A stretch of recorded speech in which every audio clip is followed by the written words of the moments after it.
Before I begin, I feel it is necessary to point out that the news arm of the BBC has yet to retract, apologize, or otherwise address the deeply transphobic reporting it has engaged in the last few months.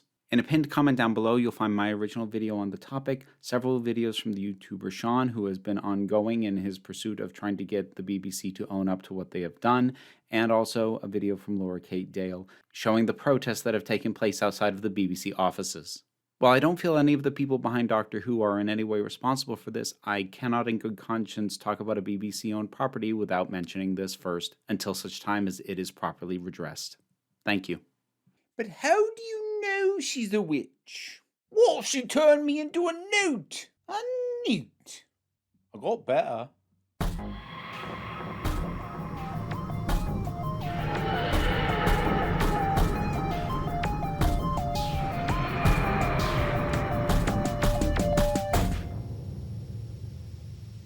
Take Two Doctor Who reviews continue, and we have reached the Witchfinders, which I really didn't know what even to expect out of this one.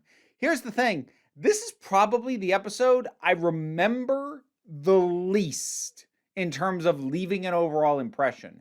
Pretty much every other episode, whether details have faded or not, left me with an overall impression somewhere along the line, whether it be I really liked that, something was throwing me off, disappointment, something.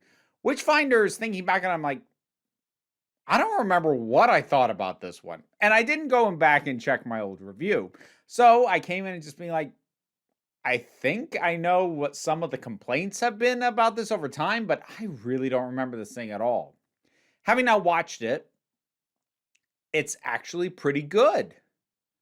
For about 3/4 of the runtime before it completely just botches things that, well, I say completely. It doesn't completely botch it. Completely botching it would be completely undermining what it had done up to that point. And it doesn't do that, but it does really go off the rails at the very end.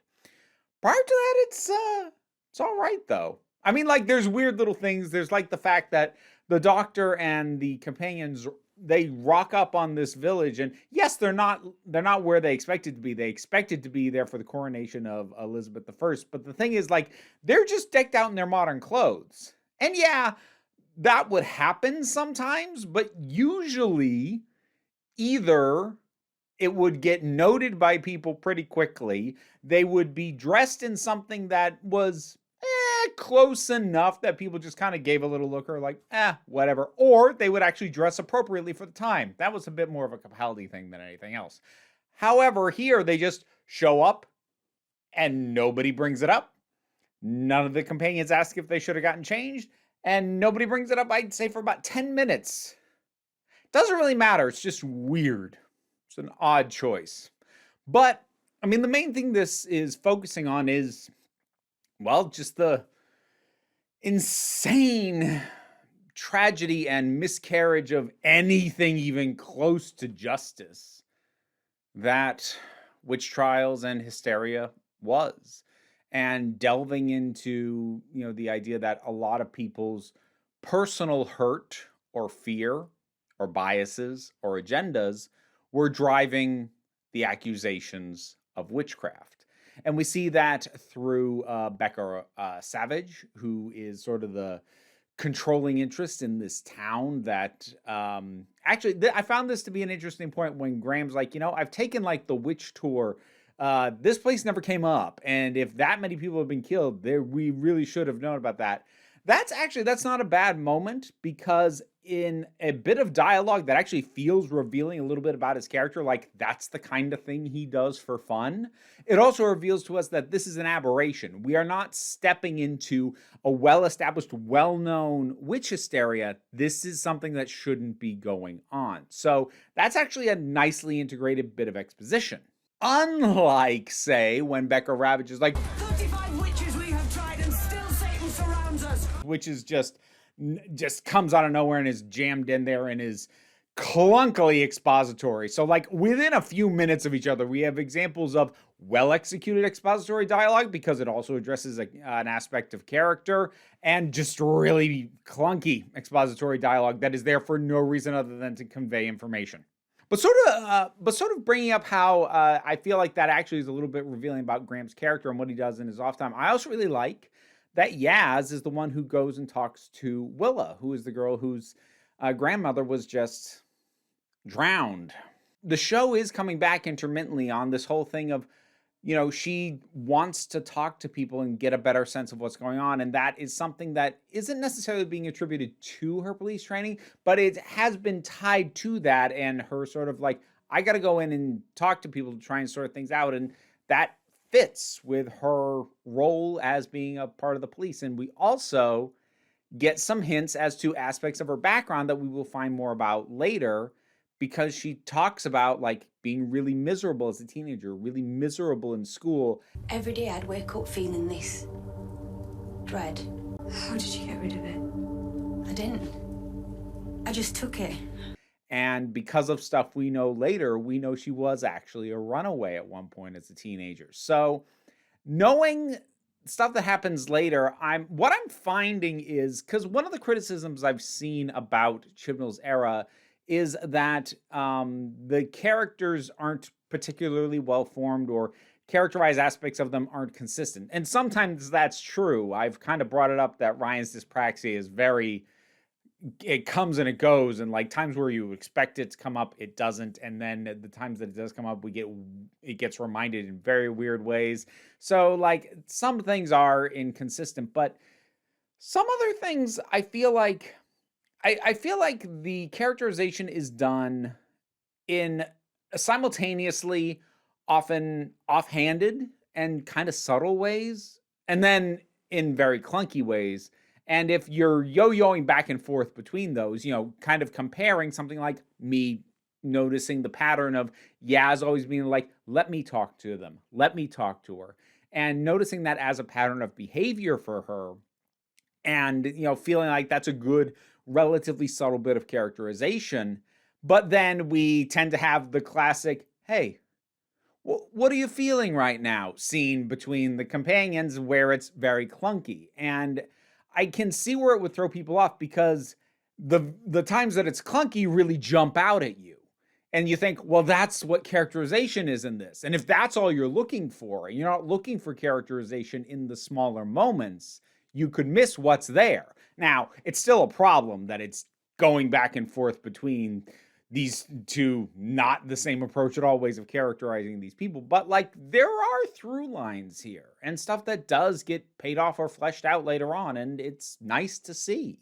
A random line that I just like, I really like that when Becca starts quoting the Bible and like, fire and brimstone, Old Testament stuff, that I really like the doctor's line. In the Old Testament. There's a twist in the sequel. That's just a good line. That's just a good way of delivering that, because like it is one of those moments that in many pieces of media it comes off as deeply condescending. This idea that the enlightened person who doesn't believe the religious text knows it better than the person who claims to be a believer. Like it can come off as really condescending to the idea of faith sometimes, but it doesn't here, largely just because of the way it's wording. There's a twist in the sequel. I'm like, that's a great way to put it. I kind of love that. Now, I should probably get to King James, Alan Cumming. There's the way he's written, which isn't great, but then there's the way he's played, which is. Also, I rather like the drama.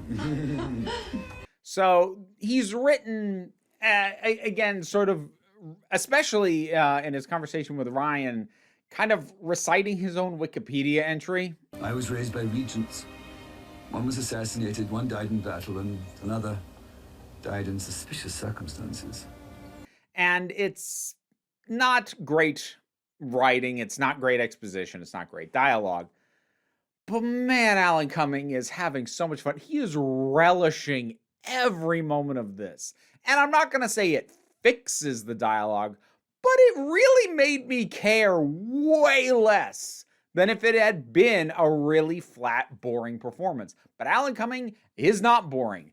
I have a lot of fun watching him. He looks like he's having a lot of fun. And again, while that doesn't fix problems with the script or with the dialogue, it makes them go down a heck of a lot easier, and it makes me care way less. And I feel like he does a decent amount of, again, fairly subtle things. Like, you don't kind of realize until the very end that he was kind of flirting with Ryan along the way in this whole thing. And you think back on it, and it was pretty much right from the instant he saw Ryan, and it's kind of like, oh. And what is your field of expertise, my Nubian prince? Okay. And again, he's just having so much fun. And I'm not going to say he saves the episode or is like the highlight of the episode. I will say he saves this interpretation of King James. Saves him as a character, absolutely. And actually, Jodie Whittaker gets a little bit of the same thing when she's facing down against King James after she's been, kind of tied up. You wear it like a hero, even though you're killing and scapegoating and stirring up hate. And you wonder why the darkness comes back at you. And the sort of speech she gives to him is not amazing, but she does deliver it really well. And there is a forcefulness and a way that she is just trying to get him to listen, and the way she's going about just delivering those lines is actually really good. So kind of like with Alan Cumming, it's also an instance of, all right, the script is, but she's doing a really good job at selling it, especially in that moment. Now, we've got, like I said, the overall sort of thematic things to deal with of, witch scares and all of the baggage that comes with that. I've seen some people really get hung up on the fact that the Doctor is not accused of being a witch, or that she's not questioned as a woman a lot sooner. I think that's probably part of the reason why the head of the town, Becca Savage, is also a woman. So that it creates a situation where, like, the people who live here aren't completely unfamiliar with the concept of a woman with some degree of authority. So I think that is, again, a relatively subtle touch that has it make more sense in this specific setting. It does get addressed briefly, where she says, if I was a man, you'd all be listening to me right now, which, fair enough. But, just focusing in on the way that the fear, whether it's fear of what's going to happen to one's own soul, like Becca has, and she's going about trying to save herself in a really twisted friggin' fashion, whether it's that or whether it's fear of being put on trial, like Willa clearly has when she kind of scrambles. She's not completely turning on the Doctor, but she is kind of like finding something that will placate James and Becca and take their eye off of her and put it on the Doctor. It is there, and that is the kind of stuff that is good to explore if you're going to do a witch trial story. And also, I appreciate the fact that while the aliens, once we get the backstory of what's going on, what the heck are they called? The Morax. God, these names this season, they really stink.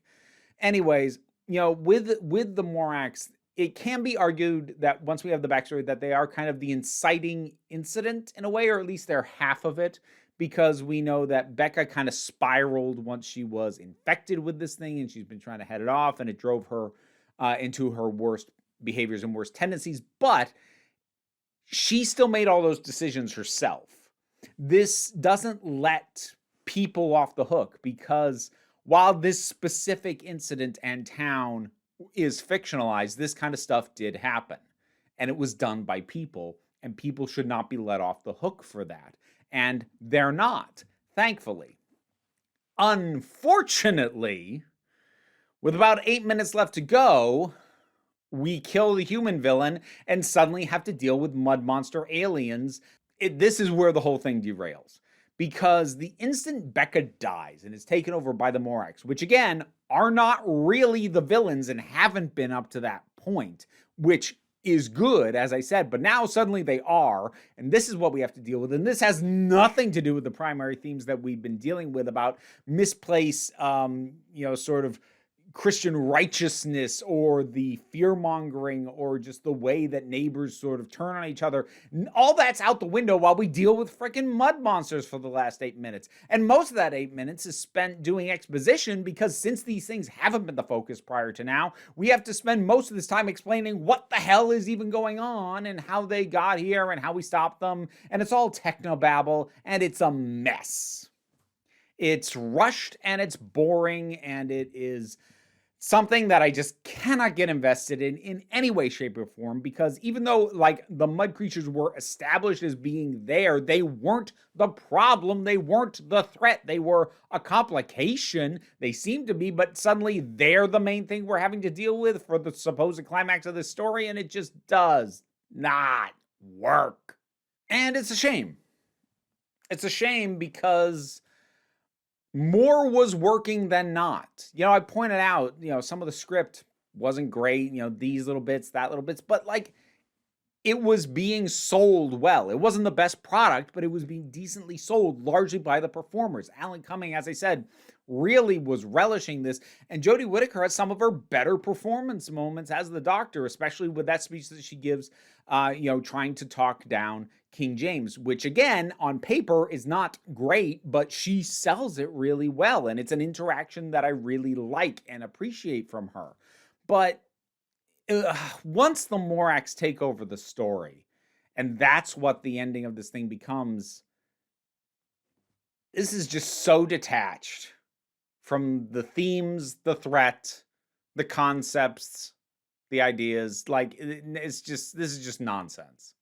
This is just a nonsense alien threat defeated with technobabble. And it's a shame.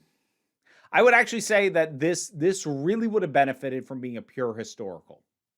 This is another one where we don't need a monster. This didn't need a monster. Saranga Conundrum didn't need a monster. 42 didn't need a monster. Now, granted, Chibnall didn't write this one specifically, but he was the showrunner, and those other two that I cited were written by him. So this seems to be an issue a little bit with Chibnall, where stories are being told that not only don't need a monster, they would be better for the absence of one. This, as a pure historical, no alien, I think that could have been really good. Instead, it's just almost good, which is a frustrating thing to take in. A couple of other last minute things. It's odd to me when like the Doctor scans Willa and looks at her sonic screwdriver, to get readings, which I said, like, I appreciate that that's kind of the main way the sonic gets used these days. And he goes, no this, no that, no magic. And I'm like, wait a minute, since when can the sonic screwdriver detect magic? And if it can detect it, is it magic? Is that what it would be? Like, it would have been one thing if she'd like no telepathic field or like something other than that, but just like, oh, no magic. I'm like, you have a magic detector? Since when? Since when does the sonic screwdriver get loaded with a certain number of charges of detect magic? When did that happen? I don't know. That's a tiny thing, but it bugged me a little bit. I also noticed a couple of references to the flat team structure. Back in command. It's a very flat team structure. Another thing that I it's nice to notice here, because I know, especially in Series 12, where it comes up most prominently in The Haunting of Villa Diodati, that's going to be rebutted a bit. And it's kind of interesting to catch the earlier references to what everyone likes to think it is, knowing it'll get challenged later. So that was nice too. So, it's just a very mixed bag. The Witchfinders, what'd you think about it? Whatever your thoughts are, drop something down in the comments. Let's talk about it. Patreon's what pays the bills around here, and will pay for a new light for the lava lamp, which is why that's not currently on. That's probably going to be the case for the couple of episodes. So apologies for that. It's weird for me to not have it there either, but whatever. But even if you can't support me financially, like, share, subscribe also help me out. And there's links to other things that I do down in the description. There is merchandise. I have t-shirts. I have books for sale. I am on Twitch and TikTok and Twitter, and all that is in the description. But don't worry too much about it. What I really want you to remember is that you are beautiful, you are valid, you are loved. You are the council. I'm just running the meetings. And until next time, this council is adjourned. Hey, end credits time, which means I need to shout out some patrons. This time I'm going to be shouting out Robin Moore, Zubin Litfala, Tarak, Oliver B., Melinda Walters, Imudelki, Leo the Boy, TT, Fernobulax the Poodle, Zach Paul, Eidolon, Tracy Scrabbit, Vincent Paul Bartolucci, Angry Casperl, Toku BL Hoovian, Adam RDL Taylor, Shane Ross, Shayla Gourlay, and Brendan LaRose. You want to hear me mispronounce your name? Check out rewards on the Patreon. Thanks for all your support.